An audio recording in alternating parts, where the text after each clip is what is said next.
Welcome to another game cast by Gwyn and Rohans here. Still casting, of course, for our pro team here, LZuruha, and we're jumping into another one of Fantasy's games. I'm gonna apologize right out for the previous games.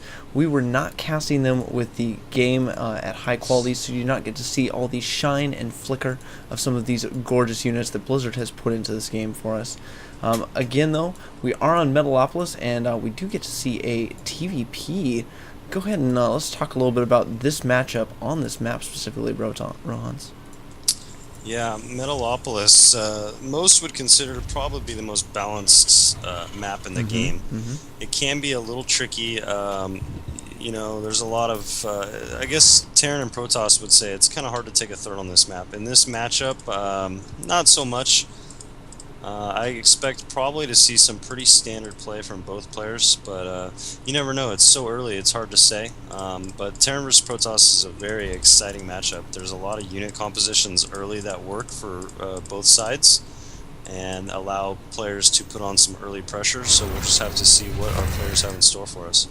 And I actually love this, this play by, here from Lazarus Gaming, popping up to that, LZuruha Watchtower, seeing what's going on, and a little bit of, friendly banter, between the players. Looks like there was a previous game where someone didn't say GG. Ooh, a little bit of BM. Yeah, a little interaction here between the players, which is good. I like a little feistiness. It kind of puts you on your A game a little bit more when you have that type of rival out there. I don't want to say they're rivals, but yeah, I think that's a good thing. I certainly agree. Definitely agree. And we do see pretty standard builds from both players so far. No shenanigans, like any proxy Raxes. We don't see a gas down for Fantasy, though, so I wouldn't be surprised if we do see like a 1 Rax early expand cross positions. Pretty safe to be doing that. Yeah, I'm pretty sure that's what we're going to see. It's a pretty safe build. A 3-gate pressure build from our Protoss user could, it just depends on his bunker placement and how well he handles repairing them. That's basically what it's going to come down to if that's what we're going to end up seeing here, which I would expect AUG to probably respond to that. He didn't see any gas. He probably knows what's going on.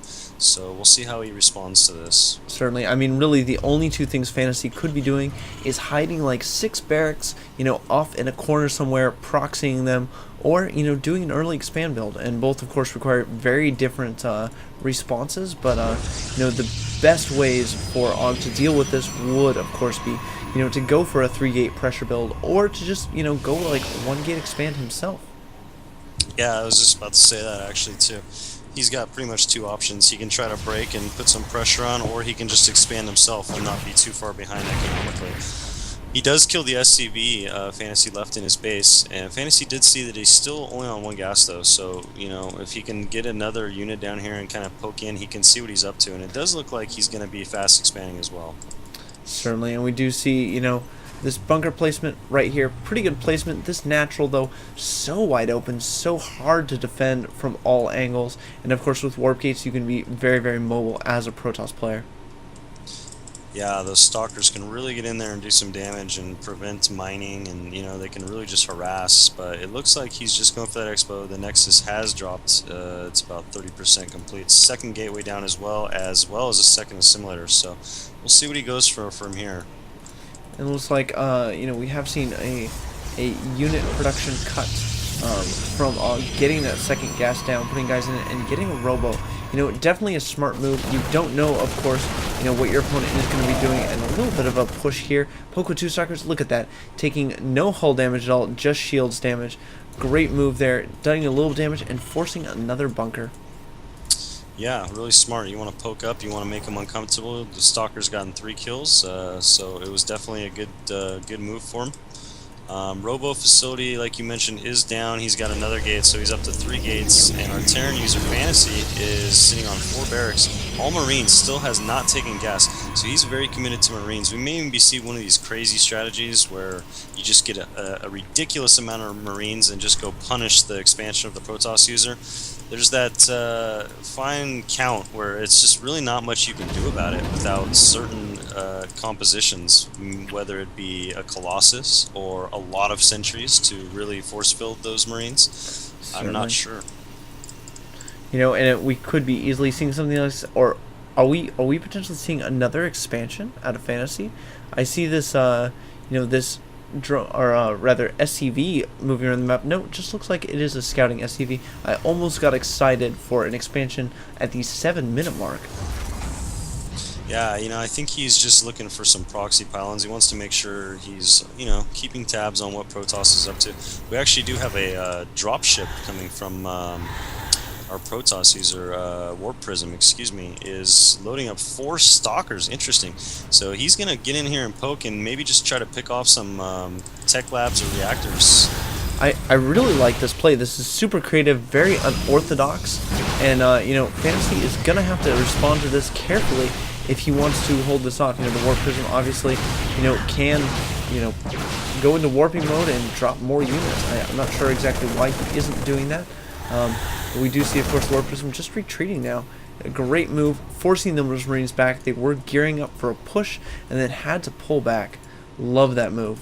Yeah, it's a smart move. He did drop to phasing mode, but I think if he would have warped in any units, they would have just been lost anyways, and he could have only pulling out the 4. So I like that little poke, kept Terran at home, bought himself some more time in case Terran did decide to push out with all those Marines, and he's on his way to getting his first Colossus out now. And look at this, coming right back with that Warp Prism. Gonna drop off those Stalkers again, but the Marines are too close. The Stalkers, because they are faster, able to escape. Yeah, he definitely repelled that much better that time. No damage really done the second drop. As I mentioned, though, he does have Colossus coming out, and Fantasy really has not teched to anything to deal with these Colossus. Still no factory down as far as I can see, which means he's even farther away from Vikings. So this could be a scary situation for our Terran user if he doesn't respond to this accordingly.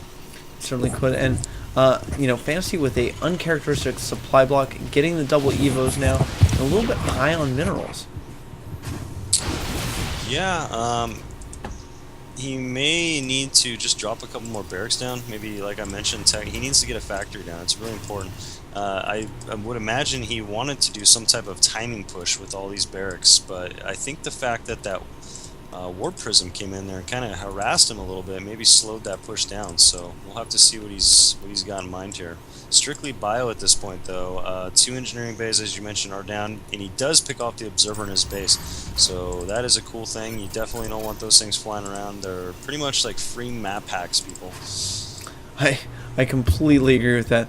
I've been exposed by observers, caught with my pants down even so many times in this game. Definitely one of the best mid to late game scouts. Yep, and the cool thing about observers too is, let's say for just a random example, Terran moves out on the map. All of a sudden you get like 5 to 10 blink stalkers that come up, and if you have that observer in there, he can blink up and do some really annoying damage and force a reaction, whether it be to come all the way back with your army to take care of them. So you definitely want to kill those when you see them. Certainly, and we do see, pushing up with those Colossus and using this Warp Prism as kind of a mobile pylon. I really don't think we see this enough in the game, getting a Warp Prism just for that purpose. But it looks like a Planetary Fortress Fire going to repel that army from the 3rd. Great move getting the Planetary, and a counterattack coming from Fantasy. Doesn't have Stim at all, has Concussive Shell, and it looks like doesn't even have Combat Shield, so he has been a long time off the gas getting a Ghost Academy, and I definitely like this move. Yeah, he's pretty much going to kill this without, hopefully, Bog doesn't lose too many probes in this, because this expansion is dead, people. And I'm curious to see, he is going to counterattack as well. He's pushing in now, so here we go. We might see another base trade. We saw one in, of course, Fantasy's last game against Mr. Jimmy. That was a TvT, and now a TvP base trade potentially coming up. Yeah, definitely. This is a really awkward position for both. I think I gotta hand it to the player that I feel like has more tech for what what he needs to kill the other player with, and there's still no Vikings on the map, so these Colossus are going to be very devastating. I definitely agree with that. The Colossus now pushing up into the main, but we have these Marauders running up, stimming. Are they target fighting the Colossus? It doesn't look like getting force fielded, and I think he's going to clean up the main of Fantasy here. But Fantasy still pushing into the main.